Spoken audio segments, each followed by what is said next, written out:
Next మిగతా వార్తల్లో August 3వ తేదీ వరకు గాంధీ భవన్కు రావద్దు. ఎవరు? ముఖ్యమంత్రి రేవంత్ రెడ్డి అంటుండు. ఆగస్టు 3వ తారీఖు వరకు ఎవ్వరు కూడా పేపర్లు పట్టుకొని పైరవీలు చేయడానికి రిక్వెస్ట్లు చేయడానికి గాంధీ భవన్కు రావద్దు. దేనికోసం రిక్వెస్ట్లు? కార్పొరేషన్ పదవులు ఏవైతే ఇవ్వబోతున్నారో 70 పైన పదవులు ఉన్నాయి కదా, ఆ కార్పొరేషన్ పదవుల కోసం, పైరవీల కోసం, లాబియింగ్ కోసం ఎవరు గాంధీ భవన్కు రావద్దు అని చెప్తున్నాడు. మేమే తేలుస్తాం ఆగస్టు 3వ తేదీలోపు అని ఆయన చెప్తున్న మాట. ఇప్పుడు చర్చ ఎందుకు వచ్చిందంటే మొత్తం డిమాండ్ చేస్తున్నారు డబ్బులు.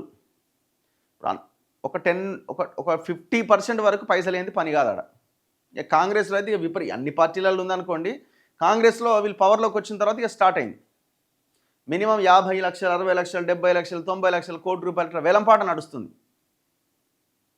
ఇక మరి అన్ని వేలంపాటలో మళ్ళీ పాడితే బాగుండదని చెప్పి ఒక 10%, 20% జెన్యూన్గా ఉన్న వాళ్ళకి ఇస్తారు. మిగతా అన్ని స్వాహా. కొందరు హైదరాబాద్లో కూర్చొని పైన పని చేయట్లేదు. అర్హులైన వారి ఓట్లను కాపాడేందుకు పార్టీ నేతలు గట్టిగా పనిచేయాలి. ఇన్ఛార్జి మంత్రులు ఈ కార్యక్రమాన్ని పూర్తిగా పర్యవేక్షించాలి. అన్నింటికీ వారిదే బాధ్యత. కాంగ్రెస్ శ్రేణులతో జూమ్ సమావేశంలో ముఖ్యమంత్రి రేవంత్ రెడ్డి. ఇప్పుడు నిన్న మొన్న కూడా వార్త వచ్చింది, ఈ పదవులు అమ్ముకుంటున్నారు అన్నది, 1.5 కోటి దాకా డబ్బులు తీసుకొని అమ్ముకుంటున్నారన్న వార్తలు వచ్చినాయి. ఇందులో వాస్తవం ఉందా లేదా అంటే మనం ఆధారాలు చూపించలేం, కానీ ఇది 100% వాస్తవమే. దాంట్లో ఏమి డౌట్ పడాల్సిన అక్కరేం లేదు. కార్పొరేషన్ చైర్మన్, పార్టీ కమిటీల్లో పదవులు కావాలి అని, గాంధీ భవన్ చుట్టూ తిరగొద్దని, వాటి కోసం వచ్చేవారికి అపాయింట్మెంట్లు కూడా ఇవ్వొద్దని ముఖ్యమంత్రి రేవంత్ రెడ్డి స్పష్టం చేశారు. గడువును ఎన్నికల కమిషన్ వచ్చే నెల 3వ తేదీ వరకు పొడిగించింది. దీన్ని ఒక అవకాశంగా తీసుకొని అర్హులైన వారి ఓట్లను కాపాడేందుకు పార్టీ నేతలు గట్టిగా పనిచేయాలి. ఆగస్టు 3వ తేదీ వరకు నాయకులెవరూ గాంధీ భవన్కు రావద్దు. అందరూ పూర్తిగా క్షేత్రస్థాయిలోనే ఉండాలి. హైదరాబాద్ చుట్టూ తిరుగుతామంటే కుదరదు. వచ్చే 10 రోజులు ఎన్నికల ప్రచారం తరహాలో నియోజకవర్గాల్లో పర్యటించాలి. పైన పార్టీ నిర్వహిస్తున్న కార్యక్రమాలు, అనుసరించాల్సిన వ్యూహాలపైన ఆదివారం జూమ్ ద్వారా పార్టీ నేతలతో ముఖ్యమంత్రి మాట్లాడారు. ఈ అంశంపై పార్టీ ఆధ్వర్యంలో మొత్తం 119 నియోజకవర్గాల్లో 489 సమావేశాలు జరిగినాయి. ఈ కార్యక్రమాల్లో బాగా వెనుకబడ్డ నియోజకవర్గాల్లో ఇప్పటికైనా నేతలు స్పందించాలి. కొందరు నాయకులు హైదరాబాద్లోనే కూర్చుంటున్నారు, క్షేత్రస్థాయికి వెళ్లి పనిచేయట్లేదు. సోమవారం 10 మంది ఇన్ఛార్జి మంత్రులు వారి జిల్లాల్లో పై సమీక్ష నిర్వహిస్తారు. ఎంపీలు పార్లమెంట్ సమావేశాల్లో ఉన్నా కూడా ఎప్పటికప్పుడు సమీక్ష జరపాలి.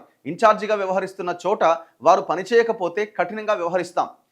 పైన పర్యవేక్షణకు కాంగ్రెస్ ఇన్ఛార్జిగా ఉన్నవారు ఎప్పటికప్పుడు కింది స్థాయి నేతలతో సమన్వయం చేసుకోవాలి. 30వ తేదీన మళ్లీ పూర్తిస్థాయి సమీక్ష. ఎమ్మెల్యేలు, నియోజకవర్గ ఇన్ఛార్జీలు, కార్పొరేషన్ చైర్మన్లు బిఎల్ఏల నివేదికలను పరిశీలించాలి. కేవలం బిఎల్ఓ నివేదిక మాత్రమే ఆధారపడితే కఠిన చర్యలు ఉంటాయి. బిఎల్ఏలను నాయకులు సమర్థంగా ఉపయోగించుకోవాలి. బిఎల్ఏలు, బిఎల్ఓల నివేదికలను గాంధీభవన్లో ఏర్పాటు చేసిన బృందం ఎప్పటికప్పుడు పరిశీలించాలి. ఇన్ఛార్జి మంత్రులు వారి జిల్లాల్లో సరితీరును పూర్తిగా పర్యవేక్షించాల్సిందే. అన్నింటికీ వారిదే బాధ్యత. ఈ నెల 30వ తేదీన మళ్ళీ పూర్తిస్థాయి సమీక్ష నిర్వహిస్తాం. అసెంబ్లీ నియోజకవర్గాల వారీగా నివేదికలు తీసుకుంటాం. సో ఇట్లా ఈ ఆగస్టు 3వ తారీఖు దాకా ఎవరు రావద్దు అంటుంది. కానీ దీన్ని ఎందుకు వస్తున్నారు గాంధీ భవన్ కంటే ఈ కార్పొరేషన్ పదవుల కోసం. ఎందుకంటే ఇక్కడ లాబింగ్ చేస్తే తప్ప, బతిలాడుకుంటే తప్ప, కాళ్ళు మొక్కితే తప్ప, ఇంకోటి చేస్తే తప్ప పదవులు రావు కదా ఈ పార్టీలో. జెన్యూన్గా ఈయన పనిచేసిండు, 10 ఏళ్ళ కేసీఆర్ గవర్నమెంట్ మీద కొట్లాడిండు, తెలంగాణ ఉద్యమంలో ఉన్నాడు.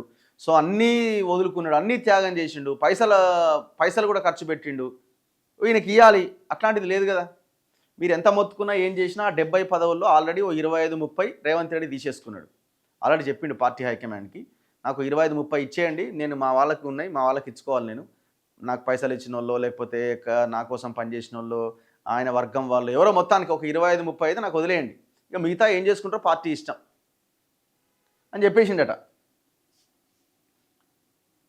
అందుకే మీరు ఇప్పుడు ఆయన అన్నట్టు ఊకే గాంధీ భవన్ పోయి కూడా ఉపయోగం లేదు. ఊకే పోయడానికి బాగా ఇంట్రెస్ట్ ఉంది, మళ్ళీ పైసలు ఉన్నాయి, మరి ఏమైనా ఉన్నాయా, మరి ఆయనకి ఇవ్వాలి, ఈయనకి ఇవ్వాలని తీసుకుంటారు. మళ్ళీ జేబులు ఖాళీ అయితే వస్తే వచ్చింది అనుకోండి, లేకపోతే లేదు, అంతే. ఎందుకంటే ఇవి మన ప్రభుత్వాలు కావు కదా.